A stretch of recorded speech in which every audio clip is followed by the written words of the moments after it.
Eu pensei em fazer assim, a respeito da semana que comemora o Dia da Gestante. Isso, que vamos falar das tentantes vamos também, falar das tentantes, como que é a tentativa, a expectativa em ser mãe, a realização de ser mãe, né? A realização do sonho de ser mãe e a chegada do bebê. Na semana que se comemora o Dia da Gestante, o Fotomovimento hoje vai falar sobre as tentantes. Muitas mulheres têm um desejo, o sonho de ser mãe e às vezes não consegue de forma tão simples. Para isso, hoje convidei a doutora Letícia Talarico, ex-tentante, psicóloga, dadora de constelação familiar, para falar para a gente um pouco sobre a parte psicológica dessa mulher. Vamos lá ter um bate-papo com a doutora Letícia? Doutora Letícia, obrigada. Eu que agradeço. Peraí, tá fazendo barulho. Letícia, obrigada por participar do canal Foto em Movimento e falar de um assunto tão importante, né? Num mundo que está falando muito essa semana sobre a gestante, mas vamos falar também sobre, né? As tentantes. Sobre as tentantes, né? Aqui, ó, tá a realização de um sonho e como foi esse processo, né? Vamos falar um pouquinho? Isso, para quem não me conhece então, eu sou a Letícia, psicóloga clínica, facilitadora de constelação familiar, mas também tentante há 5 anos. Então eu morava em Belo Horizonte e quando eu cheguei em Goiânia, eu resolvi começar os tratamentos. O início desses tratamentos, Paulo, é algo muito frustrante. Porque você começa muito empolgada, acreditando que o tratamento vai te trazer a gravidez, como se fosse algo de fora para dentro e não de dentro para fora. E quando esse tratamento ele não dá certo, isso é muito frustrante para nós mulheres. Por quê? São muitos hormônios, é muita expectativa, muita ansiedade do marido, da família. E foi nesse processo, né, nessa frustração, eu tive 2 tentativas frustradas, eu fiz uma inseminação e uma fertilização, e foi dar certo na segunda fertilização. E quando eu fiz então a primeira fertilização e deu errado, eu como psicóloga, ao mesmo tempo como paciente também, né, porque nós psicólogos também precisamos nos tratar, eu quis buscar então um entendimento dentro de mim do porquê, né, que eu não estava engravidando, sendo que estava tudo normal nos exames. No exame tudo legal, tudo Sim. normal, né? E essa dificuldade. Muitos, no estúdio mesmo, na nossa rotina, né? Sim. Tem muitas clientes que contam um pouco dessa história. E o engraçado é que às vezes chega o primeiro filho, e aí no segundo ela acaba nem fazendo o tratamento e vem de uma forma inesperada. Exato. Eu brinco, Paula, que o corpo ele aprende o caminho. Então uma vez aprendido o caminho, Pronto, fica mais fácil. Né? Uhum. Bom, e aí como é que foi esse processo? Eu comecei alguns tratamentos também para me submeter a técnicas, por exemplo, de constelação familiar ou técnicas que trabalhavam o inconsciente e eu não descobria, né, onde que eu mesma me impedia de engravidar. Resolvi montar um grupo de pesquisa no consultório com 9 mulheres, todas submetidas à fertilização in vitro. Eram 9 tentantes. Eram 9 tentantes, mas que já estavam em processo de fertilização. Então tinha mulheres, a faixa etária variava entre 29 anos e 42. Nenhuma delas tinha um problema de fato, como por exemplo uma endometriose, que realmente dificulta a mulher, né, de engravidar. O marido não tinha varicoceles, não.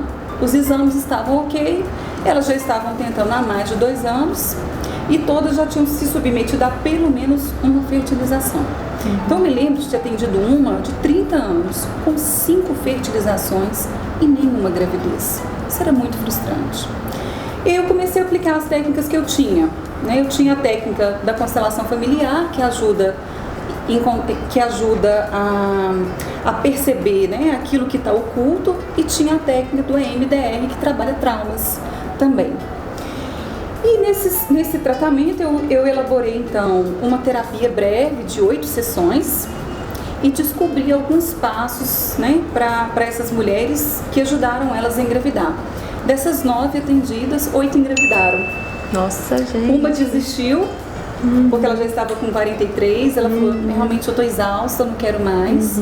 Mas o fato dela desistir também foi importante, foi uma honestidade com ela e com o corpo dela, foi algo assim muito pensado. Então é um estudo que foi assim algo, né, que nem você esperava. Eu não esperava, né? Isso, eu até repito. É um estudo que você fez mediante da sua dificuldade e da sua experiência também psicológica, né? Exato. E foi um estudo que você, de 9 ou 8 engravidaram, então e merece acho que a muito ser... né, Paula? Acho que a aluna fui eu, né? Com certeza, foi o...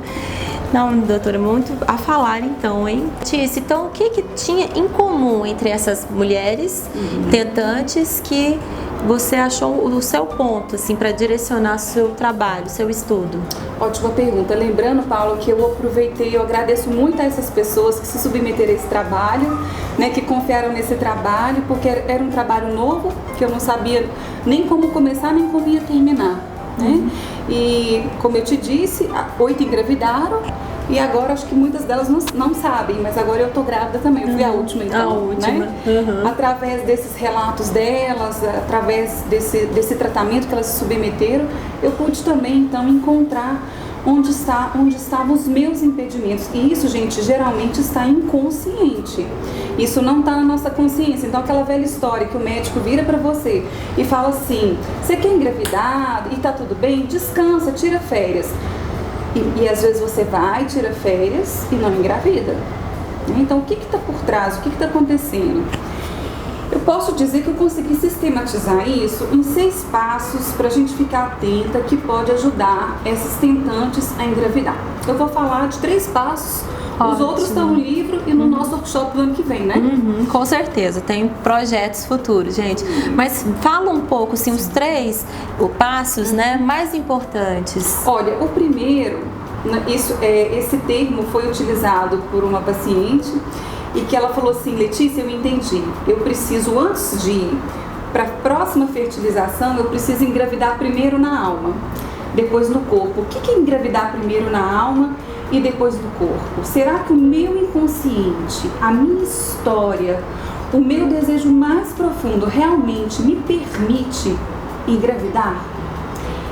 E aí a gente utilizava uma técnica que era assim, Paula, elas fechavam os olhos, né, e com uma hipnoterapia consciente, nada inconsciente, eu pedi para elas colocarem a mão sobre o ventre e repetir a frase: o meu corpo é saudável, eu me permito engravidar, eu já estou pronta para engravidar, eu quero ser a mãe dos filhos do meu parceiro.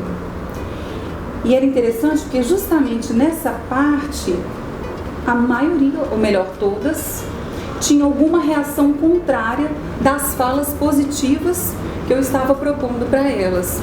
Então eu me lembro que uma falou assim, começou a chorar, colocou a mão no ventre e disse, não, eu não posso engravidar. Eu ainda tenho muita raiva do que eu fiz com o meu filho que não pôde vir à vida. Ela estava se referindo a um aborto que não foi espontâneo, né, que ela foi provocado na adolescência, e ela nem lembrava que aquilo ainda repercutia negativamente nas fertilizações que ela tentava.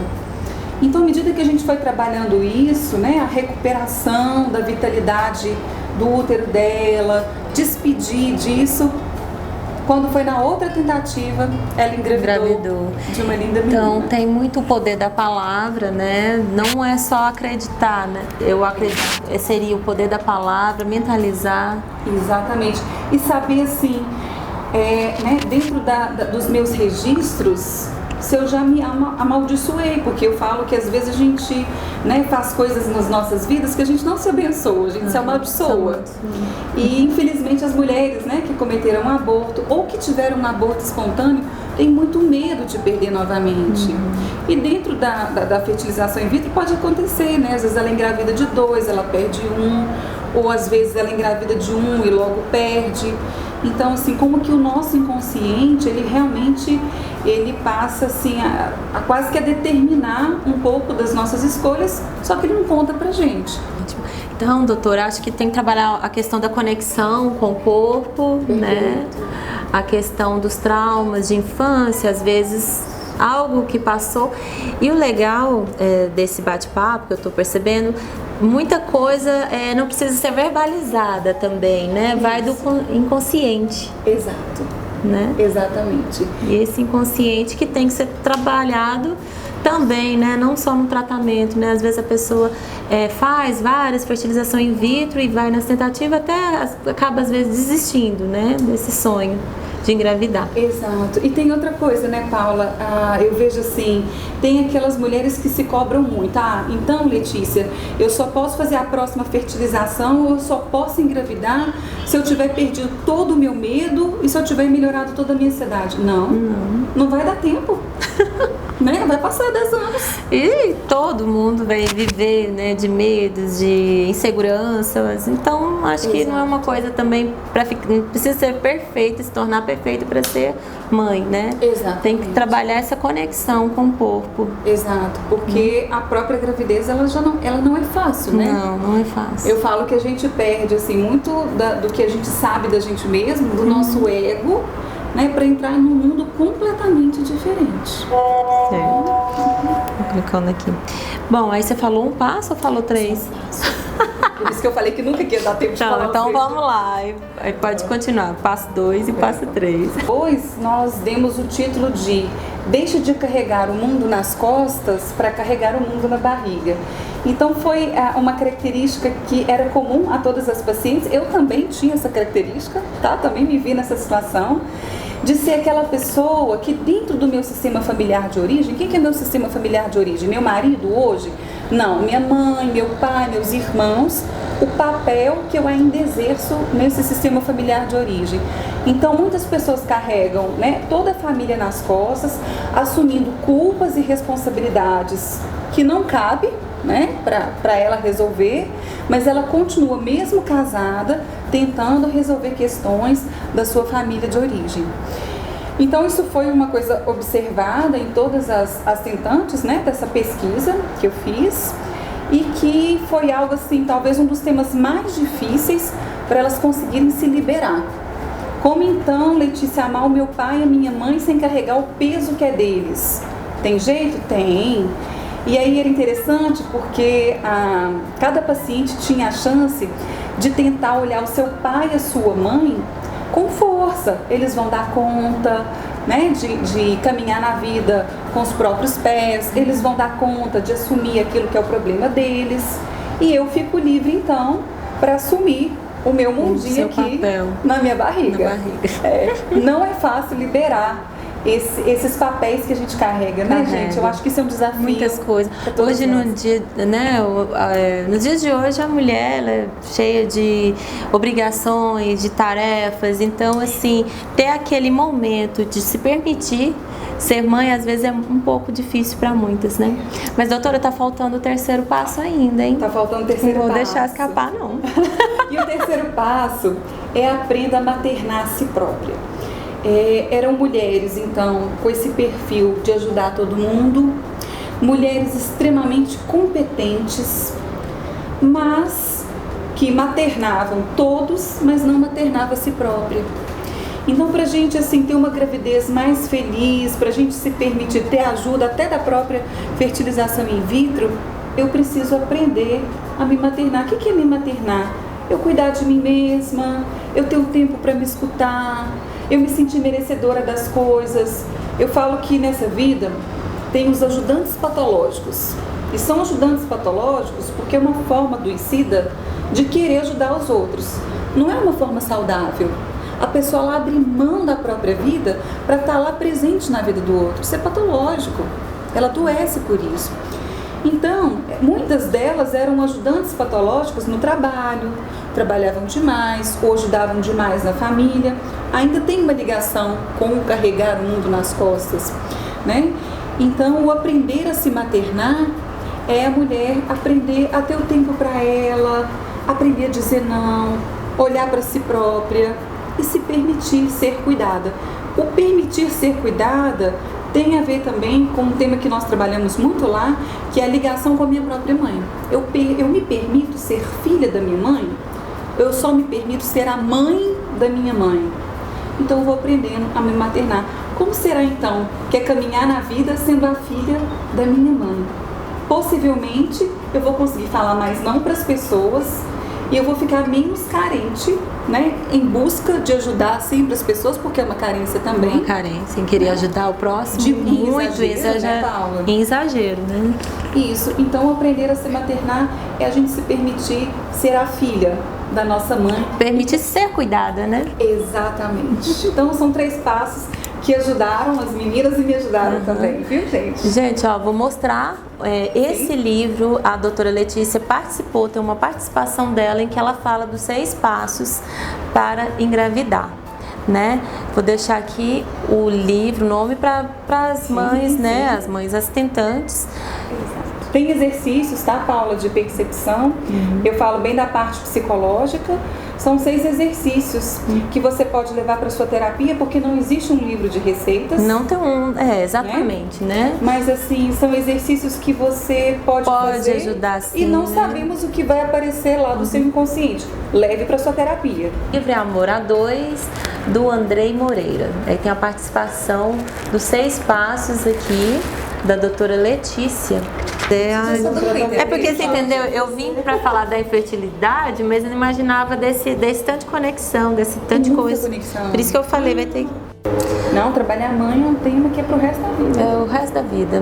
Ser mãe é algo que muda, assim, você ainda vai ver. Não sei se eu não podia nem estar falando isso. Você tá participando. Querendo vomitar. Você sabe por quê, Cláudia? O desafiador é que, assim, vamos supor, você olha para sua mãe, a gente ainda vê a nossa mãe com o olhar da nossa criança. É muito difícil a gente olhar para a nossa mãe com o nosso olhar de adulta. Isso é um processo, assim, pra gente fazer a vida inteira, né? Então, assim, será que a Cláudia de hoje consegue olhar sem os sentimentos da criança interna, das experiências que você teve, que ficaram registradas para sua mãe hoje? É muito difícil. Como deve ser difícil para Paula, como é difícil para mim, como é difícil para... Como é que ela chama? Taína. Taína. Como é difícil para Taína também. É. Né? Assim, a gente olhar para nossa mãe sem nenhuma ideia registrada e sem nenhum registro da minha infância. A gente é o próprio registro da infância andando, perambulando pela vida. Carregando a nossa... O tempo inteiro. O tempo inteiro.